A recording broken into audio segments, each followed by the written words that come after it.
Hey guys, నేనైతే ఈరోజు మసాలా వంకాయ కర్రీ చేశానండి.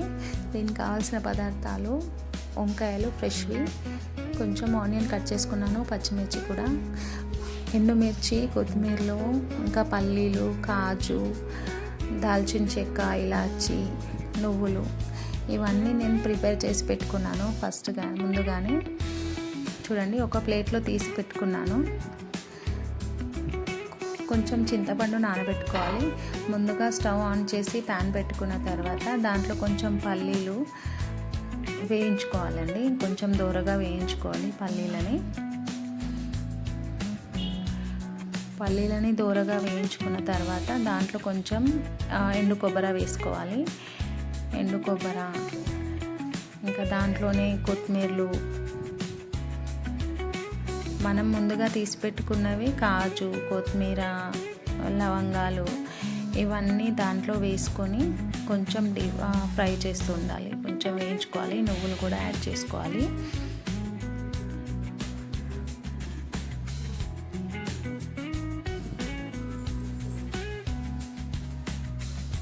ఇలా వేయించి పెట్టుకున్న తర్వాత కొంచెం చల్లారిన తర్వాత వీటిని అన్నింటినీ మిక్సీ పట్టుకోవాలి.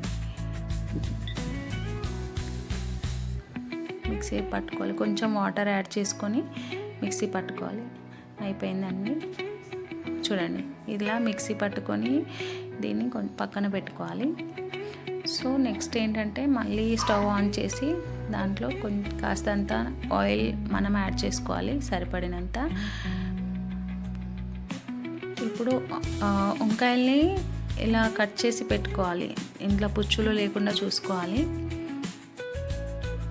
కట్ చేసుకున్న తర్వాత ఈలోపు మనకు ఆయిల్ కొంచెం హీట్ అవుతుంది.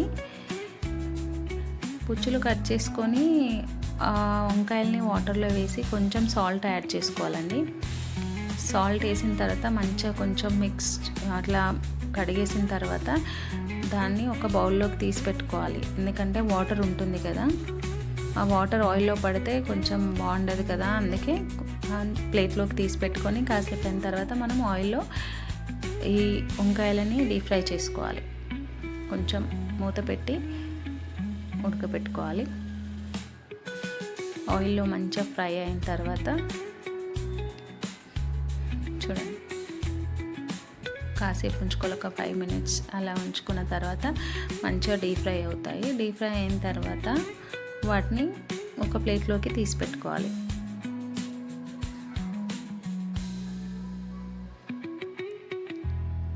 చూడండి, నేనైతే ఒక ప్లేట్లోకి తీసి పెట్టుకున్నాను. మరీ మెత్తగా ఉడికిపోతే బాగుండదండి, కొంచెం దూరగానే ఉండాలి. సో ప్లేట్లోకి తీసుకున్న తర్వాత సేమ్ ఆయిల్లో కొంచెం ఆవాలు, జీలకర్ర, ఇంకా ఆనియన్, పచ్చిమిర్చి, కరివేపాకు అన్నీ యాడ్ చేసుకొని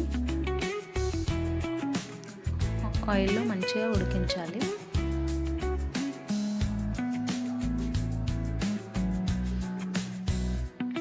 మూత పెట్టుకొని కొంచెం ఉడికిన తర్వాత దాంట్లో కొంచెం అల్లం వెల్లుల్లి పేస్ట్ యాడ్ చేసుకోవాలండి.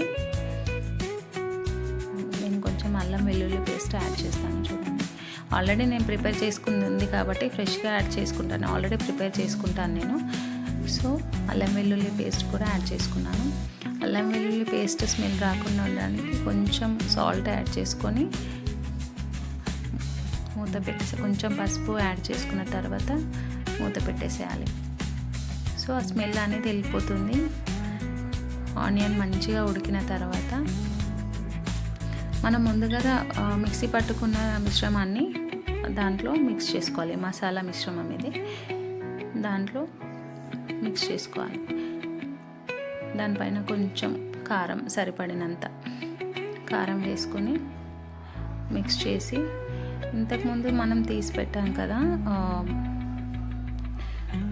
చింతపండు రసం, దాంట్లో మనం యాడ్ చేసుకోవాలి. యాడ్ చేసుకొని మంచి కలుపుతుండాలి అడగంటకుండా. తర్వాత మనం ముందుగానే ఫ్రై చేసి పెట్టుకున్న అవి వంకాయలు ఉంది కదా, దాన్ని యాడ్ చేసేయాలి. యాడ్ చేసి మనం మూత పెట్టుకోవాలి. కాసేపు ఇలాగే ఉడికించాలి. చూడండి, ఉడికిన తర్వాత కొంచెం మసాలా పౌడర్ యాడ్ చేసుకోవాలి. మసాలా పౌడర్ ముందుగానే యాడ్ చేసుకోవచ్చు, బట్ నాకు ఇష్టం ఉండదు అలా, సో నేనైతే తర్వాత యాడ్ చేశాను. మనకు కావాల్సినంత కొత్తిమీర గార్నిష్కి వేసుకొని మూత పెట్టుకొని మంచిగా ఉడికిన తర్వాత ఇప్పుడు రెడీ అయిపోయింది చూడండి మసాలా వంకాయ. వావ్, స్మెల్ అయితే చాలా అంటే చాలా బాగా వస్తుంది.